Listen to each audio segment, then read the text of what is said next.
Morning guys, how are you? Well, today I'm going to talk to you a little bit about how to set the hooks on the fish. This video will be about how to set the hooks on the fish, and I'm going to show you 3 different movements that you normally see people doing, and then I'm going to talk to you a little bit about those movements and what really happens on the water with your jig when you're doing it. Okay, so stay tuned.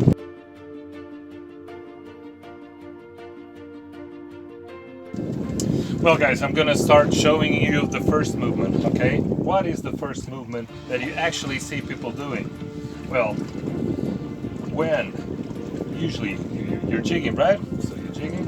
When, for example, when you get a hit on the jig, what you normally see people doing, they lift up the rod, right? The rod is all bent because of the fish, the strike, and then they start doing this. Pulling the rod down and up, trying to set the hooks on the fish.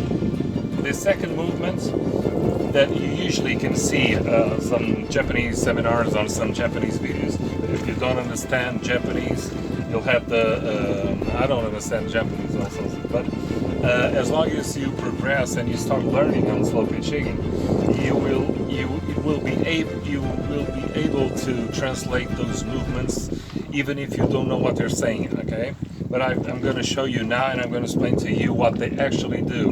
Well, when they have the hit on the jig by a predator, okay, any fish, doesn't matter if it's on bottom or mid-water, okay, they lift up the rod, and the rod is bent, right?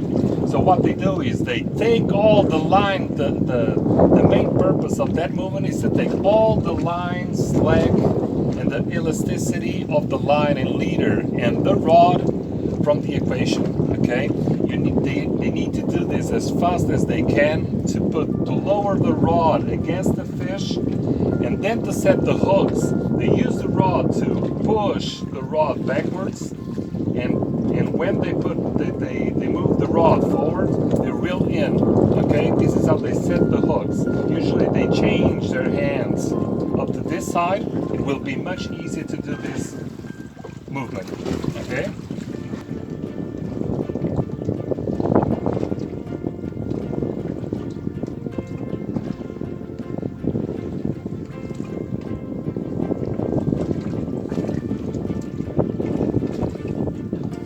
Okay, on this movement that I just explained now, you need to be very careful in not just being concerned about reeling the line and taking all the line slack and elasticity out of the water just by lowering the rod, okay? You need to put pressure on the rod using the reel, okay? That way, when you start, when you reel in, you need to feel that the rod, you put pressure on the rod, especially on the butt and on the middle section of the rod, and you're going to feel the rod going down, but always putting pressure on that fish, okay? You just don't lower the rods without putting any pressure on this section, okay? Without putting any pressure on the fish. You lower the rod because you reel in, and then you put pressure on the rod that makes the rod goes down because of what you're doing, because you're reeling in, right? Until the rod is actually moving towards the fish. I'm going to explain to you the difference between these movements and what can happen if you don't do this the right way, okay?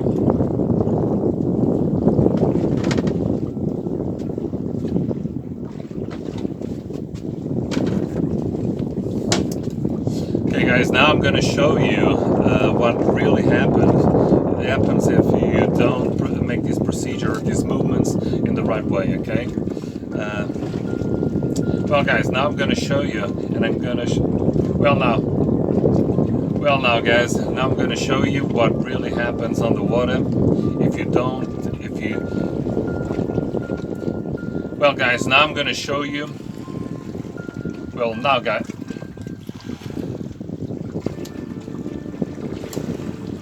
now I'm going to show you what really happens underwater by doing those movements, okay?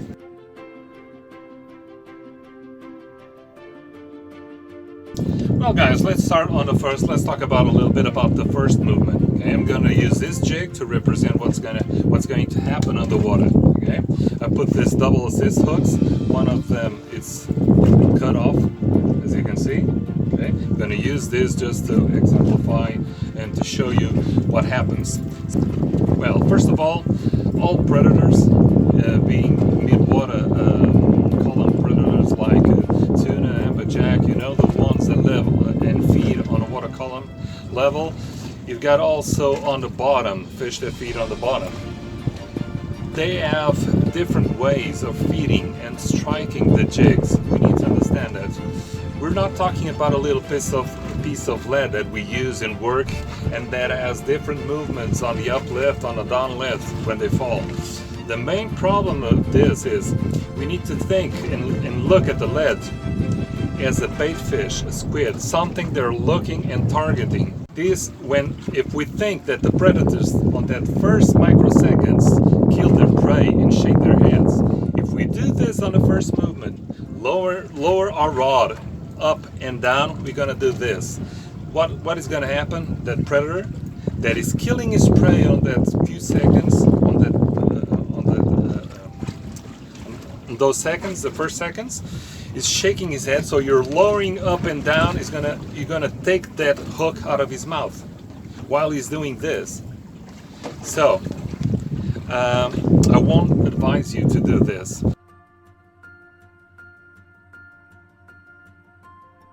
Well, on the second movement, what really happens is this. So you see a lot of fishermen, especially Japanese, like I told you before, on the second movement, they lift up the rod right the moment they get the hit from the jig, and their main objective is to take all the line slack out of the water by reeling in as fast as they can until they put the rod towards the fish, right?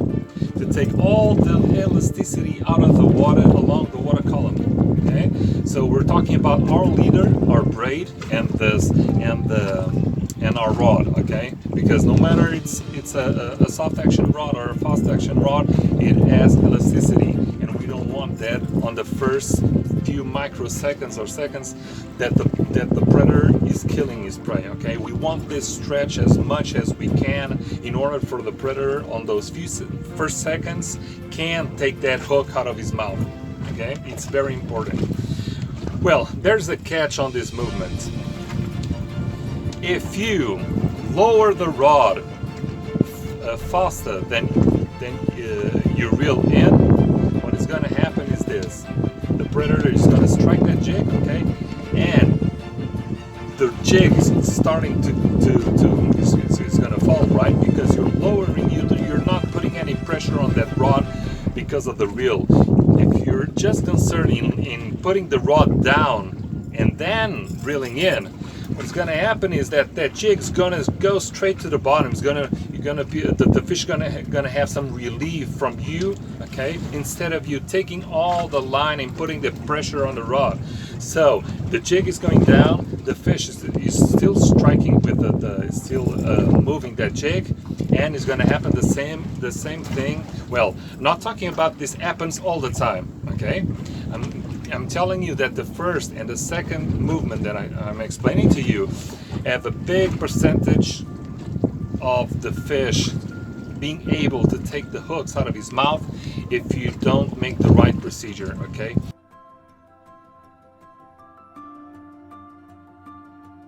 So the right way is when you feel the hit on that jig, you're gonna lift up the rod, right? The rod is all bent.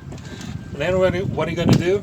You're going to start reeling in and put pressure on the midsection of the rod. You're going to feel through the butt on the midsection of the rod. Okay, you're going to see only the tip. The tip is going to come a little bit down and up because of the movements of the fish. But the pressure, you don't put pressure on the tip of the rod. That's essential. You only put pressure. It starts on the butt of the rod through the middle section. That is where you're going to put the pressure and where you're going to fight that fish, okay? So, you lift up the rod and you start reeling in, okay? You feel the pressure on the rod and the rod is going to tell you to go down. And then you continue to reel in, okay? until you feel that the rod is moving towards that fish, and there is no line, there is no elasticity on your rod. Okay, you've taken all out, you still have that fish on the other side, and you don't have elasticity on the braid or on a leader. Everything is, you removed the most as you could. Okay, so now I'm going to show you how to set actually the hooks on the fish.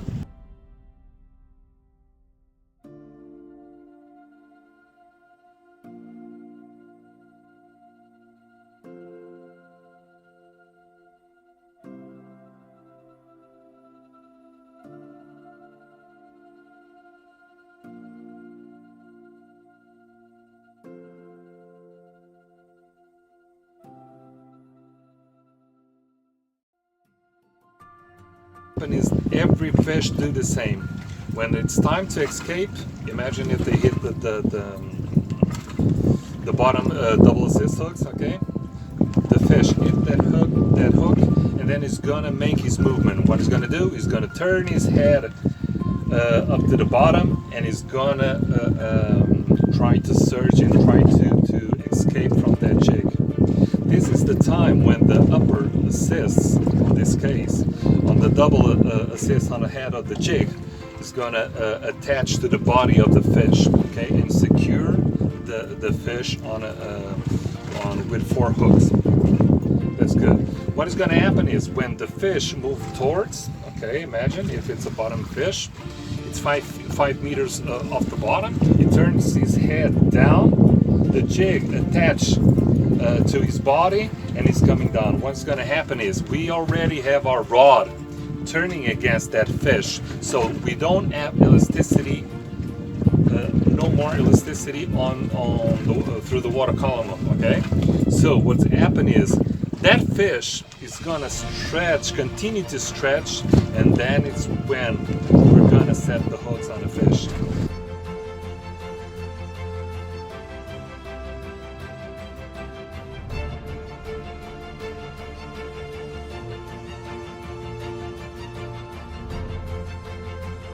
If we're using, for example, a soft action rod, at that point when we have that hit of the fish, we'll need to have extra careful about doing that movement, because we got extra elasticity because of the soft action of the rod. Okay, and on the other side, if we have a fast action or medium action rod, if we're using at that time, the rod will be much less softer. Okay, so we can put a little bit of extra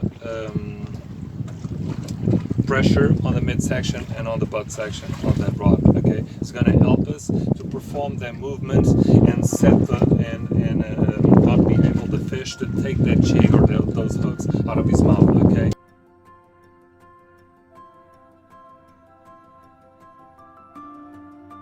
It will help you actually on that movement and setting the hooks on the fish if you choose the right hooks for the right setup. Okay, especially if you're using for a PE 2.5 or 3 on a fast action rod at that point, at the depth you're fishing, or a medium action rod, you can actually choose hooks that gonna have more penetration power on that fish, and on on a light slow pitch rod, probably a lighter setup of hooks will be better. Okay, hooks that are easy to penetrate, they're not thick, because you're using your setup is all light. Okay, if you're using a PE 1.5, even 2, or even less, a lighter leader, you can only put pressure on that setup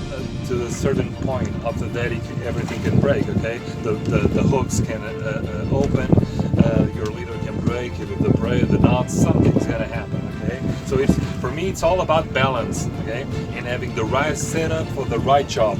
Okay, if I'm targeting other fish, I can use a lighter setup, and I can perform that maneuver. Okay, the right way, taking all the elasticity out of the water, and not letting that fish to take those assist hooks out of his mouth, okay, and secure that fish, and then set the hooks on the fish. Well, I hope you enjoyed this video, and see you next time. Okay, take care, guys. Thank you. Don't forget to subscribe.